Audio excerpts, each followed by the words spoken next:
민주당이 6일 지방선거를 앞두고 전남 지역 후보 340명을 모두 확정했습니다. 특히 기초단체장 선거는 22곳 가운데 14곳이 새로운 인물로 교체됐습니다. 지난 2월에 사망사고가 발생한 여천 NCC 여수공장에서 위법 행위가 무더기로 적발됐습니다. 형사처벌과 과태료 조치에 해당하는 것만 1000여 건이 넘습니다. 경찰이 순천의 한 골프장에서 발생한 익사사고에 대해 중대재해처벌법 적용 여부를 검토하고 있습니다. 혐의가 인정되면 첫 번째 사례가 될 전망입니다. LG엘로비전은 각 지역별로 유권자들이 바라는 희망 공약을 전해드리고 있습니다. 이번 시간은 광양 시민들의 목소리를 들어봤습니다.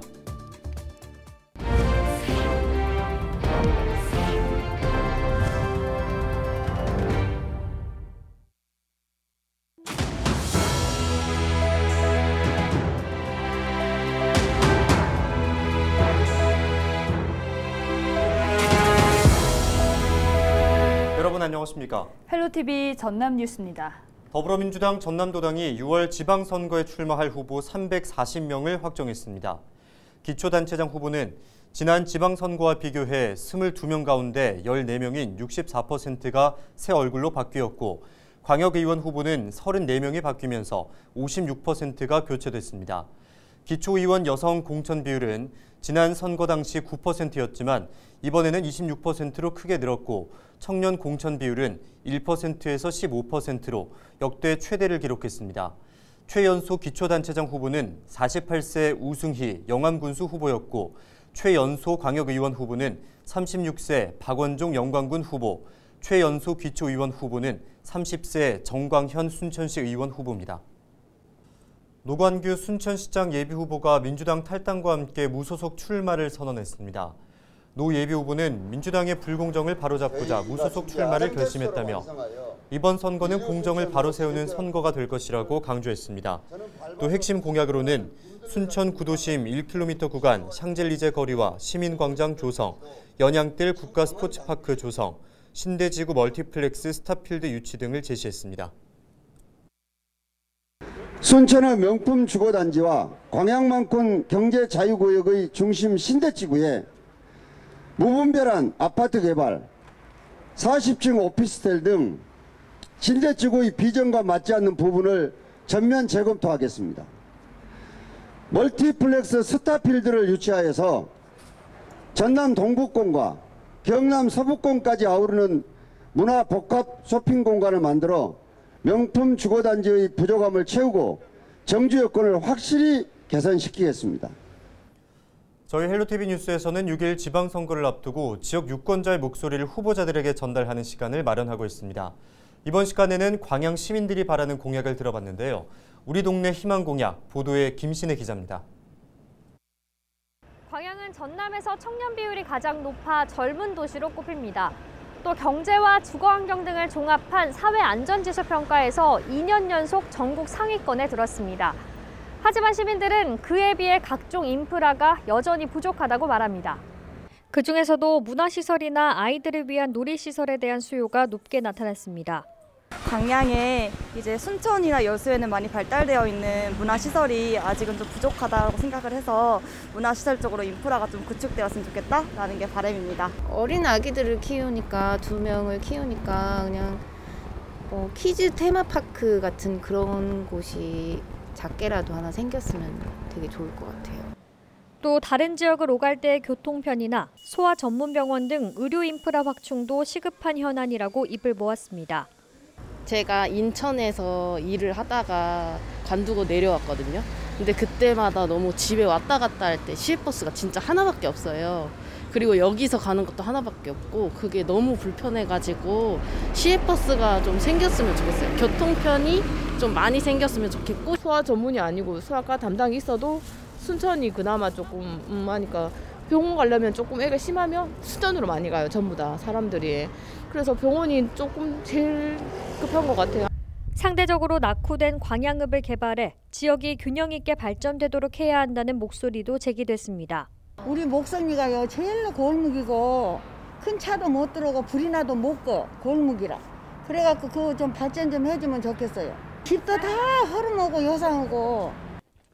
어르신들은 노인 일자리 등 촘촘한 노인복지 지원을 주문했습니다. 이제 몸이 아파서 못 나온 사람은 할 수 없고 좀 건강하고 자기가 걸어다닐 수 있는 사람들 꾸준히 하게 해줬으면 좋겠어요. 또 일자리 좀 요금도 좀 올려주면 좋겠어. 우리 한 달에 27만 원 받거든요. 이외에도 광양 시민들은 산단 등으로 인한 공해 대책 마련과 민원인들과의 소통 창구 활성화 등을 희망 공약으로 제안했습니다. 헬로티비 뉴스 김신혜입니다.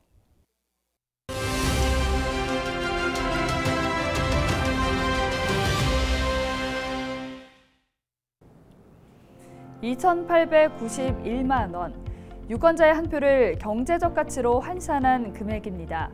2018년 기준 기초단체장 임기 4년 동안 예산은 1,240조 원, 유권자 수 4,290만 명으로 나누면 3천만 원이 조금 안 되는 금액이 나옵니다.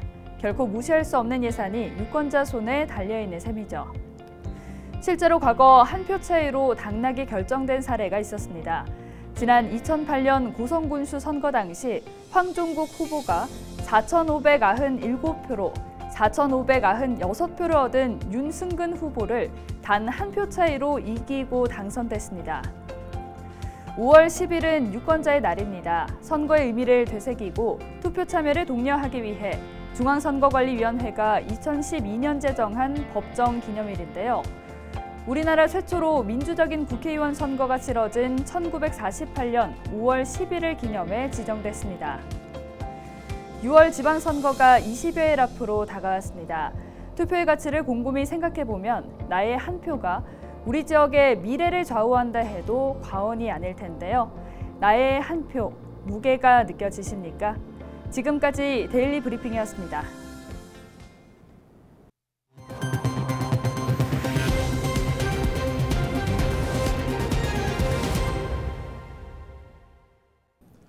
경찰이 순천의 한 골프장 이용객이 연못에 빠져 숨진 사건과 관련해 중대재해처벌법 적용 여부를 검토하고 있습니다. 전남경찰은 골프장 이용객의 익사 사고에 대해 사업주가 안전 또는 보건 확보 의무를 이행했는지 살펴보고 중대시민재해에 해당하는지를 검토해 중대재해처벌법 위반, 업무상 과실치사 혐의의 적용 여부를 결정할 방침입니다. 이 사건에 중대시민재해 혐의가 적용되면 법 시행 이후 첫 사례가 될 전망입니다. 전남 순천에서는 지난달 27일 50대 골프장 이용객이 연못에 빠진 공을 줍기 위해 들어갔다가 사고를 당했습니다. 여수 국가산단의 한 폐기물 처리업체에서 불이 나 소방당국이 진화 작업에 나섰습니다. 여수 소방서는 10일 새벽 5시 10분쯤 폐기물 처리업체 공장에서 불이 났다는 신고를 접수하고 인력 90여 명과 장비 30여 대를 투입해 1시간 만에 초기 진화를 마쳤다고 밝혔습니다. 이 불로 인해 인명피해는 없는 것으로 확인됐습니다. 소방당국은 페인트 빈통에서 불이 붙은 것으로 보고 정확한 화재 원인을 조사할 방침입니다. 폭발 사고로 사망자가 발생한 여천 NCC 여수 공장에서 법 위반 사항이 무더기로 적발됐습니다. 광주고용노동청은 지난달 18일부터 29일까지 여천 NCC 여수 공장 4곳을 대상으로 특별 점검을 벌인 결과 1,117건의 산업안전보건법 위반 사항을 적발했습니다. 이 가운데 619건은 형사처벌 대상으로 사법 조치하고 461건은 과태료 9,600만 원을 부과했습니다. 앞서 지난 2월 11일 여천 NCC 여수 3공장에서는 열교환기 청소 작업 중 설비가 폭발해 4명이 숨지고 4명이 다쳤습니다. 네, 여수하면 떠오르는 특산물은 돌산 갓과 해풍 쑥이 있는데요. 여수시가 지역을 대표하는 또 다른 농작물로 이 옥수수에 주목하고 있습니다. 지역에서 판로까지 확보하면서 이른바 여수형 푸드플랜의 좋은 예시로 자리 잡았는데요. 자세한 내용을 송하영 기자가 보도합니다. 여수 화양면의 한 옥수수 재배 농가. 6월 출하를 앞둔 옥수수 묘목이 빼곡히 심어져 있습니다. 2년째 옥수수 농사를 짓는 고재미 씨는 팔 곳이 없어 발을 구르던 작년과 달리 올해는 걱정이 없다고 말합니다. 여수시의 지원으로 안정적인 판로를 확보했기 때문입니다. 제가 발로 찾아가면서 연락을 해가면서 소소하게 직거래를 하거나 그런 점이 굉장히 많았고 팔로처가 신경 쓰는 게 어렵고 했었는데 올해 같은 경우에는 제가 수확만 잘 한다면 이 제품에 있어서 얼마든지 제 제품을 받아주시는 공급처가 안정적인 공급처가 생긴 것이 가장 좋은 점인 것 같아요. 여수시가 가공업체와 옥수수 농가를 잇고 수매단가 지원에 나서자 친환경 옥수수 30개당 21,000원에 팔 수 있게 됐습니다. 단가가 가장 낮을 때인 8,000원과 비교해 160% 인상된 겁니다. 지난해 12월 옥수수 가공시설이 준공됨에 따라 금년부터는 연중 가공 제품 생산이 가능해지므로 6월 중순부터 수확되는 옥수수를 가공업체에서 농가들로부터 수매하여 확실한 판로와 가격을 보장할 계획입니다.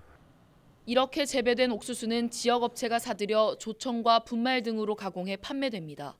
가공업체는 신제품 개발로 납품처를 늘리겠다는 계획. 지금은 이제 그 키로 단위 대량으로 나가기 때문에 마트에는 나가지 못하고 있는데 지금 이제 일반 소비자들에게 가까이 갈 수 있게끔 저희가 수포장으로. 이 밖에도 거문도 해풍쑥과 방풍나물 역시 지역 가공업체들에 납품돼 농가에는 소득 안정을, 기업에는 원가 절감의 효과를 내고 있습니다. 지역 농작물이 지역에서 먼저 소비되는 이른바 여수형 푸드플랜. 지역 경제 활성화의 마중물이 될지 기대가 모아지고 있습니다. 헬로티비 뉴스 송하영입니다. 전남의 코로나19 신규 확진자가 2천여 명대로 증가했습니다. 전남은 순천 436명, 여수 328명, 광양 264명, 목포 258명 등 9일 하루 동안 2,303명의 신규 확진자가 나왔습니다. 사망자는 1명이 늘었고 위중증 환자는 13명으로 집계됐습니다. 신규 확진자 가운데 60대 이상 비율은 27.8%로 나타났습니다. 전남의 코로나19 재택치료 상담센터 운영체계가 변경됩니다. 전남도는 22개 시군에서 24시간 운영하던 재택치료 상담센터를 평일 주간에만 운영하고 대신에 야간과 주말, 공휴일에는 전남도 상담센터에서 통합 운영합니다. 이는 오미크론 이후 단계별 대응 계획에 따른 것으로 오는 22일까지 적용됩니다. 전남도는 코로나19 치료자가 사각지대에 놓이지 않도록 대면 진료가 가능한 병의원을 314개소에서 400개소로 확충할 계획입니다. 고흥군이 와이어가 끊기는 사고로 운영이 중단된 집트랙 업체를 상대로 손해배상 청구 소송을 제기했습니다. 고흥군은 전문기관 용역 결과 시공 중에 케이블을 과도하게 당겨서 끊어진 것으로 조사됐고 위조된 실적증명서를 제출한 것 또한 사실상 사기에 해당한다며 업체 측에 계약금 14억 원 반환과 설치 비용 등 16억 원을 물어낼 것을 요구했습니다. 이에 대해 업체 측은 명확한 사고 원인을 특정하기 어려운 상황에서 고흥군이 사전 협의도 없이 소송을 제기했다며 반발하고 있는 것으로 전해졌습니다. 30회 전라남도 장애인 체육대회가 11일부터 사흘 동안 순천에서 펼쳐집니다. 경기 종목은 좌식 배구, 탁구, 승마 등 전체 22개 종목이며 전남 22개 시군 5천여 명의 선수와 임원이 참가해 경쟁을 펼칩니다. 개회식은 11일 오후 3시 순천 팔마 실내체육관에서 열리며 이무진, 박서진, 숙행 등 유명 가수 축하 공연이 진행됩니다. 전남도가 정원 문화 활성화를 위해 예쁜 정원 경연대회를 개최합니다. 아름다운 정원 함께 나눠요를 주제로 올해 3회차를 맞는 예쁜 정원 경연대회는 개인 정원과 근린 정원으로 분야를 나눠 열리며 오는 27일까지 참가자를 접수합니다. 과거 경연대회에서는 순천 화가의 정원 산책과 해남 문가든 등이 당선돼 관람객 발길이 이어지고 있습니다. 목포시가 마른 김 거래소를 구축하기 위해 청사진을 그리기로 했습니다. 목포시는 마른 김 거래소의 운영 방안을 찾기 위한 용역 착수 보고를 갖고 오는 11월까지 용역 과정을 거쳐 거래소의 효율적인 운영과 활용 방안을 모색하기로 했습니다. 마른 김 거래소는 목포 대양산단 일대에 오는 2025년까지 수산식품 수출단지가 조성되면 1,300제곱미터 규모로 조성될 예정입니다. 완도 명사심리 해변 일대에서 올해 처음으로 열린 노르딕 워킹 대회가 막을 내렸습니다. 이번 대회는 서울과 경기, 경남, 부산 등 전국 각지에서 10대부터 70대까지 다양한 연령층의 동호인과 일반인 300여 명이 참가했습니다. 노르딕 워킹은 전용 막대를 이용해 걷는 운동으로 북유럽의 크로스컨트리 스키 선수들이 하계 훈련을 위해 활용하면서 점차 발전했습니다. 해남군과 목포대학교가 업무 협약을 맺고 마한역사문화권 복원과 정비 사업 추진에 적극 협력하기로 했습니다. 두 기관은 이번 협약으로 국립마한역사문화센터 유치를 위한 인적 자원 교류와 지원 체계를 구축하기로 했습니다.